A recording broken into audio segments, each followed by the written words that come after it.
Je passe à C'est Midi. Il débarque sur le plateau de C'est Midi, c'est le best beatmaker de l'année, mesdames et messieurs. Il a collaboré avec des stars ivoiriennes, africaines, mais pas seulement. Alors, au niveau 1 sur TF1, à The Voice Kids avec Aya Nakamura, et il nous ramène aujourd'hui, s'il vous plaît, un disque de diamant que je vais lui demander sans tarder de brandir sous vos applaudissements renouvelés. Momo Wang est notre invité, donc je passe à C'est Midi. Bonjour cher Momo. Bonjour. Comment allez-vous? Bien et toi? Super bien, super bien. Alors, Wang, c'est en chinois, ça veut dire roi. Ah. Ouais, vous le saviez ou pas?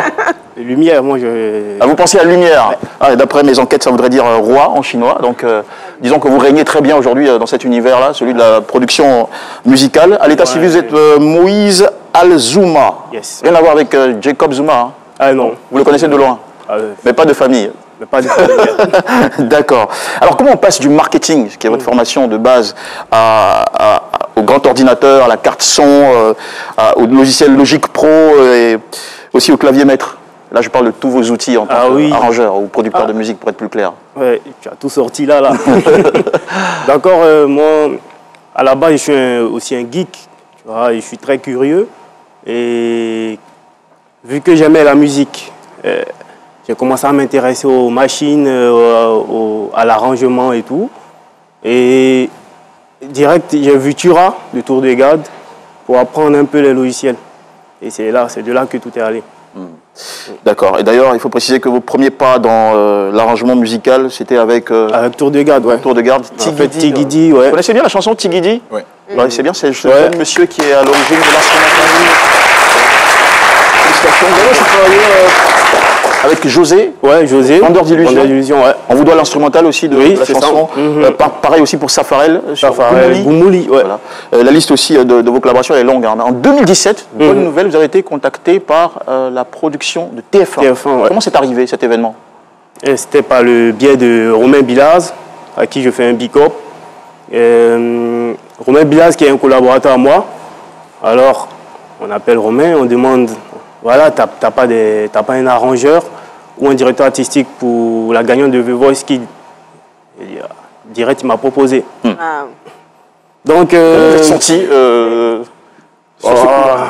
franchement, j'entends TF1. En plus, en vrai, il n'y a pas de noir, il n'y a vraiment pas de noir là-bas. Donc, j'entends, il dit, ah ouais, TF1? D'accord. Donc, j'étais vraiment excité. Donc, vous n'étiez pas inquiet en vous disant, est-ce que je serai à la hauteur de cette tâche, de ce challenge? J'adore ça. Désolé, pardon. Mais maintenant, là, quand il vient, il me dit ah,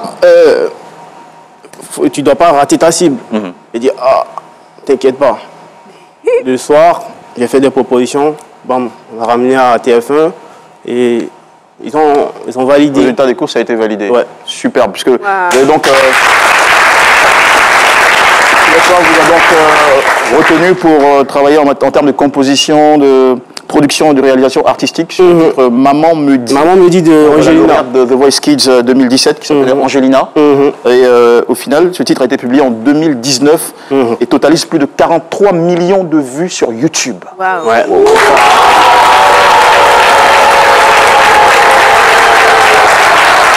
Qu'est-ce que ça fait de décrocher de telles statistiques en tant que producteur de musique? Moi, c'est encore plus de pression. Parce que je me demande encore plus. Mais tout de même, avant tout. Ouais, je suis fier. Je suis fier. En même temps, je me mets la pression pour dire, ah ouais, c'est que le début. Il faut aller encore plus loin. Ouais, parce que ça fait seulement officiellement 6 ans. Hein. Ouais, 6 ans de métier. Ça fait 6 ans officiellement de métier. Il y a déjà un parcours qui scintille. Ouais.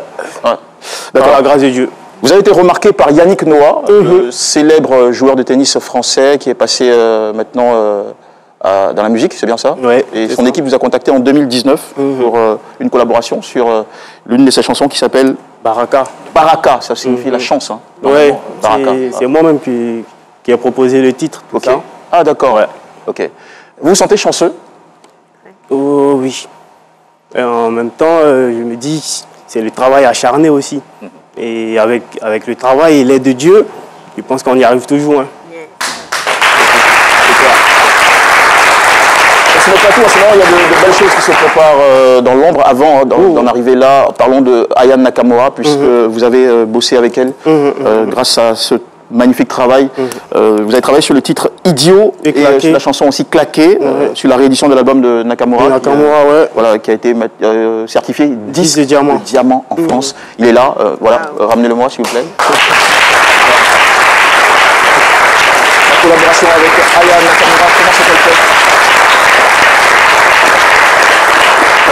La prise de contact avec Aya Nakamura, l'histoire de la collaboration, Déjà, au début, mon manager était le manager aussi d'Aya.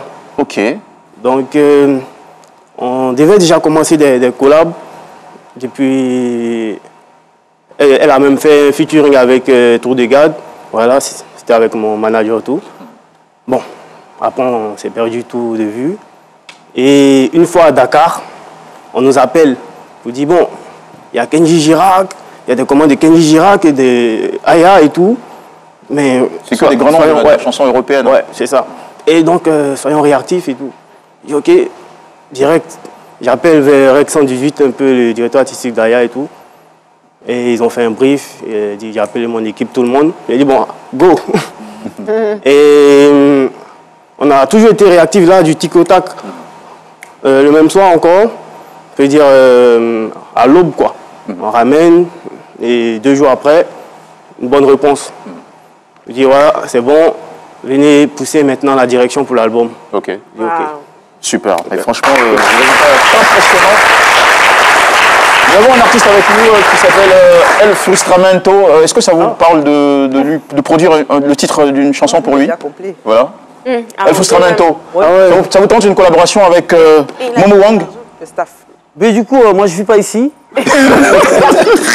Du coup, moi je ne le connais même pas. Je ne sais pas si cette histoire des disques est fiable. Il va falloir que je touche la chose pour voir si c'est du coup, il va falloir qu'il voie avec mon staff parce que... Ah ouais. C'était juste pour vous titiller, hein, c'est donc, vous connaissez Dr Philo, notre humoriste maison, chéri. Et je précise, c'est très important de le dire, que vous êtes le fils d'un agent de la RTI. Toujours agent, hein? Non, il était réalisateur, voilà, ici, Cissé Images. Sur Cissé Images. Ouais. Voilà, donc on va dire que c'est dans les veines? Ouais. Non? Dans l'ADN. Alors, vous préparez en ce moment une collaboration avec Kenji Girac. Ouais.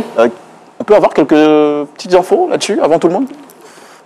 Bon, là, il a un projet qui sort. D'accord. Qui sort très bientôt. Il y a lui et il y aura Louane même dessus. Ah, Louane, oui, super. Donc, Louane. Ouais. Tout à fait. Pour l'instant, comme je ne suis pas vraiment le propriétaire du... Ok. Je ne peux pas en dire plus. D'accord. On est très fiers de savoir que c'est un jeune Ivoirien qui travaille à ce niveau-là sur le plan international avec des célébrités et qui fait un magnifique travail surtout. Abidjan Puissance de Kérosène, c'est lui. Wow. C'est ce garçon qui a travaillé. Bravo. Merci. Quelques ambitions prochaines? Déjà là, j'ai posé mon label de projection, une maison de disques et d'édition.